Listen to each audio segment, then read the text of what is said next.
Hi everyone. Pollution से हम सबको बहुत ज़्यादा नुकसान हो रहा है। सिर्फ स्किन में नहीं, हमारे बॉडी के सारे ऑर्गन्स में पोल्यूशन से बहुत ज़्यादा डैमेज हो रहा है। तो इस वीडियो में मैं आपको बताने वाली हूँ कि पोल्यूशन किस तरह से हमारी स्किन और बॉडी के सेल्स को नुकसान पहुँचाता है और हम क्या कर सकते हैं उस नुकसान से बचने के लिए। तो अगर मैं आसान शब्दों में आपको समझाऊँ कि पोल्यूशन कैसे नुकसान पहुँचा रहा है, तो पोल्यूशन एक्चुअली हमारे स्किन के और बॉडी के सेल्स में ऑक्सीडेटिव स्ट्रेस बढ़ाता है। ऑक्सीडेटिव स्ट्रेस बढ़ने की वजह से हमारे स्किन और बॉडी के सेल्स में फ्री रेडिकल्स की प्रोडक्शन बढ़ती है। नॉर्मली भी ये फ्री रेडिकल्स प्रोड्यूस होते हैं हमारी बॉडी में, और इसके लिए हमारी बॉडी में ऑलरेडी बहुत एंटीऑक्सीडेंट्स मौजूद हैं जो इस फ्री रेडिकल को कॉम्बैट करते हैं। लेकिन जब पोल्यूशन की वजह से ये या किसी भी और कारण से फ्री रेडिकल प्रोडक्शन हमारी बॉडी में बढ़ती है, तो वो एंटीऑक्सीडेंट्स इनफ नहीं होते उन फ्री रेडिकल्स को ख़त्म करने के लिए, तो जिसकी वजह से फ्री रेडिकल्स अपना काम करते हैं और वो हमारी बॉडी को नुकसान पहुंचाते हैं। अब अगर मैं स्किन में हो रहे नुकसान की बात करूं, तो इन फ्री रेडिकल्स की वजह से यानी कि पोल्यूशन की वजह से हमारी स्किन में बहुत ज़्यादा ड्राइनेस हो सकती है। इसमें बहुत ज़्यादा एलर्जिक रिएक्शंस हो सकते हैं।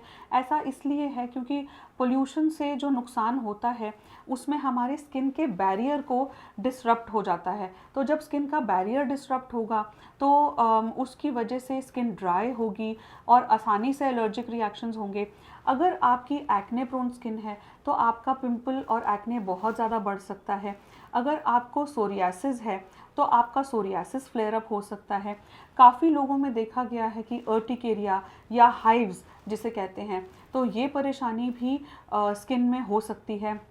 इसके अलावा स्किन बहुत डल होगी, ड्राई होगी, डैमेज होगी और प्रीमेच्योर ग्रेइंग होती है। जैसे मैं हर बार बताती हूँ कि पोल्यूशन एक बहुत कॉमन कारण है कि अगर आपके बाल बहुत जल्दी सफ़ेद हो रहे हैं और हमारी स्किन ड्राई होने की वजह से हमें जल्दी फाइन लाइंस और रिंकल्स हो सकते हैं। और अब मैं आपको बताती हूँ कि ये सारे नुकसान से हम कैसे बच सकते हैं, कैसे इस नुकसान को हम इस डैमेज को कम से कम होने दें।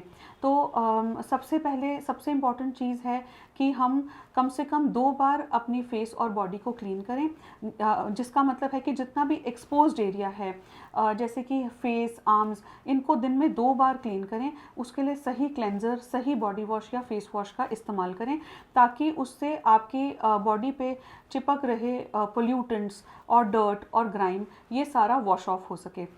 सेकेंड इम्पॉर्टेंट चीज़ है कि मॉइस्चराइज़ करना बहुत ज़रूरी है। बिल्कुल भी ये ना सोचें कि आपकी स्किन ऑयली है तो आपको मॉइस्चराइज़र नहीं लगाना।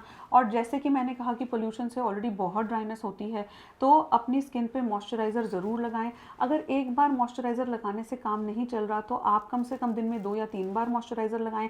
आपकी स्किन के लिए कैसा मॉइस्चराइज़र सही है उसके लिए आप अपने डर्मेटोलॉजिस्ट से मिलें और सही मॉइस्चराइज़र सही फ्रीक्वेंसी में लगाएं, तो आप काफ़ी हद तक पोल्यूशन से हो रहे ड्राइनेस, डलनेस और डैमेज को रोक सकते हैं। थर्ड इम्पॉर्टेंट चीज़ है सनस्क्रीन। तो काफ़ी बार लोग कहते हैं कि विंटर्स में सनस्क्रीन लगाने की ज़रूरत नहीं है, या हम घर के अंदर रहते हैं तो हमें सनस्क्रीन लगाने की ज़रूरत नहीं है, हमारा ऑफिस हमारे वॉकिंग डिस्टेंस पे है तो हमें सनस्क्रीन लगाने की ज़रूरत नहीं है। ये सारी बातें गलत हैं। अगर आप घर के अंदर भी हैं तब भी आपको सनस्क्रीन लगाना है। सही सनस्क्रीन चुनें। अगर आपकी स्किन ऑयली है तो आपके लिए oil based, gel based, water based, silicon based sunscreens available हैं। और अगर आपकी स्किन ड्राई है तो आपके लिए मॉइस्चराइजिंग और हाइड्रेटिंग सनस्क्रीन्स अवेलेबल हैं। सनस्क्रीन ज़रूर लगाएं। सनस्क्रीन खरीदते समय ये ध्यान रखें कि अगर सर्दियां भी हैं तो भी सही सनस्क्रीन लगाना है। ऐसा नहीं है कि बारिश में या सर्दियों में क्योंकि हमें सन नहीं दिख रहा तो इसका मतलब हमें सनस्क्रीन के प्रोटेक्शन की ज़रूरत नहीं है। और अगर सनस्क्रीन आप चूज़ कर रहे हैं तो सही SPF हो, एटलीस्ट 30-35+ SPF हो। और जैसे कि मैंने हर बार बताती हूँ कि SPF से ज़्यादा इम्पॉर्टेंट है आपके सनस्क्रीन की PA रेटिंग। तो अगर आपके सनस्क्रीन की PA रेटिंग 3+ है तो वो आपके लिए सही सनस्क्रीन है। फोर्थ सबसे इम्पॉर्टेंट चीज़ है एंटीऑक्सीडेंट। जैसे कि मैंने वीडियो की स्टार्टिंग में बताया कि एंटीऑक्सीडेंट कम होने की वजह से पोल्यूशन अपना काम कर पा रहा है, डैमेज कर पा रहा है। तो हम अगर यही एंटीऑक्सीडेंट बाहर से अपनी स्किन को दें तो हम काफ़ी हद तक इस डैमेज को रोक पाएंगे। तो एंटीऑक्सीडेंट्स के लिए vitamin A, vitamin C, vitamin E बहुत अच्छे एंटीऑक्सीडेंट्स हैं। लाइकोपीन, बीटा कैरोटीन, ये बहुत अच्छे एंटीऑक्सीडेंट्स हैं। ये हम खा भी सकते हैं और इसमें बहुत सारी creams, vitamin C serums, vitamin A की retinol based creams, vitamin E की क्रीम्स, बहुत सारी क्रीम्स अवेलेबल हैं जो हम अपनी स्किन पे लगा भी सकते हैं और जिससे हम अपनी स्किन पे हो रहे डैमेज को रोक सकते हैं।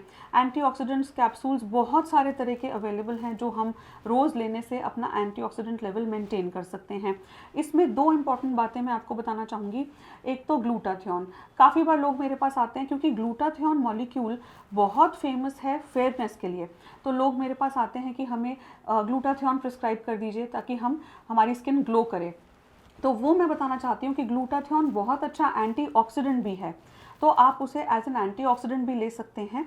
और नेक्स्ट इंपॉर्टेंट चीज़ कि विटामिन B3 या नियासिनामाइड एक बहुत ही अंडररेटेड मॉलिक्यूल है और वो ख़ास तौर पे बहुत अच्छा है पोल्यूशन से हो रहे डैमेज के लिए।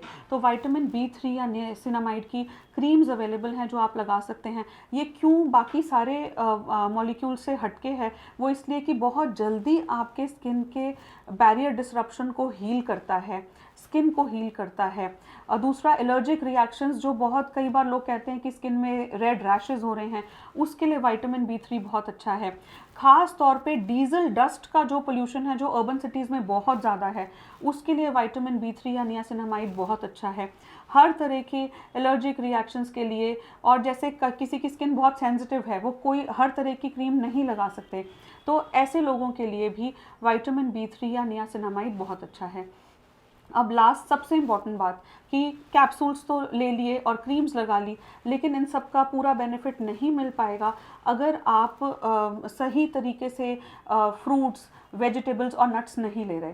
तो याद रखें, हर कलर के फ्रूट और वेजिटेबल में एक अलग एंटीऑक्सीडेंट है। तो याद रखें कि आपको अलग अलग रंगों के फल और सब्जियां खानी हैं। रेड, ग्रीन, येलो, हर रंग की सब्ज़ी लें और फ्रूट्स लें और नट्स लें। इनमें इतना एंटीऑक्सीडेंट है कि अगर आप इसे सही तरीके से खाएं, सही तरीके से कंज्यूम करें और अपना वाटर इनटेक सही रखें, तो काफ़ी हद तक आप पोल्यूशन से हो रहे डैमेज को से अपनी स्किन को बचा सकते हैं। आई होप आपको ये वीडियो इन्फॉर्मेटिव लगा, तो प्लीज़ इसे लाइक कीजिए और पोल्यूशन से हो रहे स्किन पे नुकसान के बारे में अवेयरनेस जगाने के लिए इसे ज़्यादा से ज़्यादा शेयर कीजिए। और ऐसी और स्किन और हेयर रिलेटेड इन्फॉर्मेटिव वीडियोस के लिए हमारे फेसबुक पेज को फॉलो कीजिए।